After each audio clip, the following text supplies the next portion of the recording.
Bonjour à chacun, je vous retrouve pour vous parler de l'arbre des séphirotes, puisque donc il y a une formation qui commence tout bientôt via Zoom le 25 novembre, et donc vous expliquer un petit peu en quoi consiste cette formation et qu'est-ce que c'est que l'arbre des séphirotes, pourquoi est-ce que c'est si important dans notre vie, en quoi ça nous concerne. Alors déjà une première chose, l'être humain est comparé à un arbre des champs, mais un arbre à l'envers, c'est-à-dire que ses racines sont dans le ciel, on a des racines spirituelles, et donc en fait l'arbre des séphirotes c'est 11 énergies primordiales, enfin 10 énergies primordiales, une 11e qui n'est pas tout à fait une sphira, on en parlera, et que ces énergies nous constituent. Et donc, en quoi est-ce que ça nous concerne? Eh bien, parce qu'il y en a certaines qui correspondent au cerveau, d'autres qui vont correspondre à certaines parties du corps, et que on est avec une sphira, dans une sphira plus particulière qui nous est attachée, qu'on va devoir travailler et qu'on va devoir rééquilibrer. Si vous avez remarqué dans les tirages que je fais, l'arbre des séphirotes contient 3 piliers, un pilier de droite, un pilier de gauche et un pilier central. Et en fait, le but, c'est d'arriver justement à rééquilibrer les 2 piliers de droite et de gauche pour trouver cet équilibre dans le pilier central, un petit peu à l'image du vélo, où pour trouver son équilibre, on doit pédaler à droite, puis pédaler à gauche, puis pédaler à droite, puis pédaler à gauche. Et donc dans nos vies, ce qui est très très intéressant, c'est de se rendre compte que parfois, on est par exemple en véritable difficulté avec une sphère en particulier, qui n'est pas forcément celle que l'on vient de travailler prioritairement, mais qui a besoin d'être, je dirais, travaillée, dans laquelle on doit se renforcer. Alors si je prends par exemple le Netzar, eh bien le Netzar, c'est une sphère qui nous parle de détermination, de vouloir aller jusqu'au bout des choses. C'est une sphère extrêmement importante. Je définirait justement également à quel grand personnage de l'histoire elles correspondent, toutes ces sphirotes, et en quoi est-ce que quand on a un déficit dans cette énergie-là, eh bien notre vie, elle est bloquée, elle n'arrive plus à avancer. Donc il y a dans ces archétypes de quoi beaucoup nous aider, nous soutenir, nous faire comprendre pourquoi est-ce que dans nos vies il y a des obstacles qu'on n'arrive pas à franchir également. Donc ça, c'est une grande occasion pour apprendre à se connaître également, pour ne plus s'en vouloir, aussi se déculpabiliser. Pourquoi est-ce que sur telle sphira, pour moi dans ma vie, c'est particulièrement compliqué? Pourquoi j'ai beaucoup beaucoup de mal? Par exemple, je pense au Yesod, le fondement, tout ce sur quoi, la base, ce sur quoi je vais pouvoir me construire. Pourquoi est-ce que parfois j'ai énormément de mal et que ma base, elle n'est pas véritablement stable?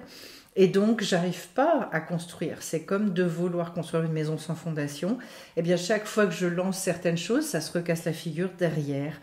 Voilà, il y a beaucoup, beaucoup d'exemples. Chaque sphira, c'est un archétype, c'est un concept à redéfinir. Quand j'en parle dans les tirages, j'en parle extrêmement succinctement. Mais en fait, ce sont des concepts qui nous aident à réouvrir, à redéfinir et à opérer des véritables retournements sur notre manière d'envisager la vie. Il faut comprendre également, en termes de sagesse, donc de Chorma, que notre sagesse elle est extrêmement limitée. Et pour reprendre justement une idée de Rabbi Nachman de Breslev, c'est également de se dire que comment définit-il, je dirais de manière un petit peu lapidaire, la sagesse qui est liée à la tradition hébraïque. Il dit finalement vous prenez la sagesse du monde et vous vous dites qu'à chaque fois c'est l'inverse. Voilà.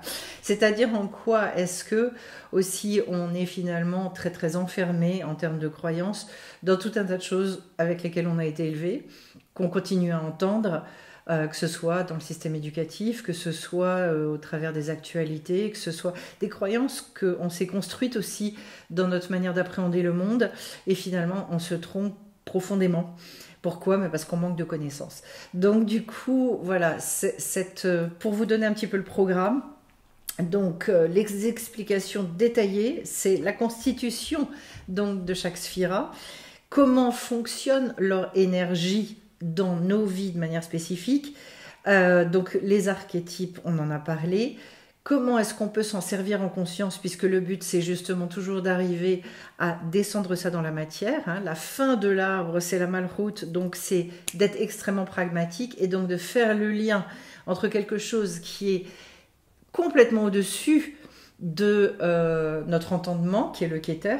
Et ce que j'adore, ne serait-ce que déjà cette idée-là, c'est qu'en fait l'arbre des séphirotes, ça n'est pas normalement quelque chose qui est linéaire, ça s'enroule, c'est-à-dire que le Keter, il finit par se reconnecter à la Malchut, c'est-à-dire à la matière. Tout le but de la venue de l'être humain sur Terre, c'est justement de créer ce lien entre des choses qui nous paraissent assez ésotériques, assez transcendantes, à des choses extrêmement concrètes et matérielles. Et c'est ça le challenge de la tradition hébraïque, c'est pour ça que c'est passionnant. Comment est-ce que tout ça, de façon concrète, je dirais réalisable, je peux m'en servir dans ma vie aujourd'hui, maintenant. Voilà. Je ferai donc, je situerai les sphirotes dans les 4 mondes, la correspondance entre les sphirotes et l'être humain. Je vais lier également et vous expliquer les étapes de la naissance donc de l'être humain, naissance physique, et puis également la deuxième naissance qui est la naissance que l'on opère lorsque on comprend qu'on est un être spirituel et tout ce que ça va impliquer dans notre vie. Je vous parlerai des 2 types d'énergie qui existent dans le monde. Je vous expliquerai également quelle est l'énergie et que signifie la Magen David. Quelle est la 5e dimension ? Aussi, on vit dans un monde qui a 4 dimensions, mais il existe une 5e dimension. Voilà, toutes les 3 sphirotes du cerveau, les midot, ce que c'est, donc les sphirotes du bas jusqu'à la Malchut. Ensuite, comment est-ce qu'on peut trouver cet équilibre au travers de l'arbre des séphirotes. Et puis, je finis également avec une appropriation de ces sphirotes-là en faisant un tirage global et en vous donnant l'explication pour que vous puissiez comprendre les choses, on le fait ensemble. Et après, des tirages individuels et je vous explique le tirage que vous avez fait. Donc, c'est une formation qui est très complète, qui est pratique, où vous pouvez poser aussi vos questions. Et puis après, un outil dont on peut se servir pour vraiment avancer dans la vie en conscience et se renforcer et comprendre beaucoup mieux ce qui nous arrive dans notre vie. Voilà ce que je pouvais vous dire. Je précise avant de vous laisser qu'il y a également donc une formation coaching, si vous êtes intéressé, qui commence le 26 novembre, sur donc comment est-ce que je peux garder mon pouvoir face à une personne ou des personnes nocives.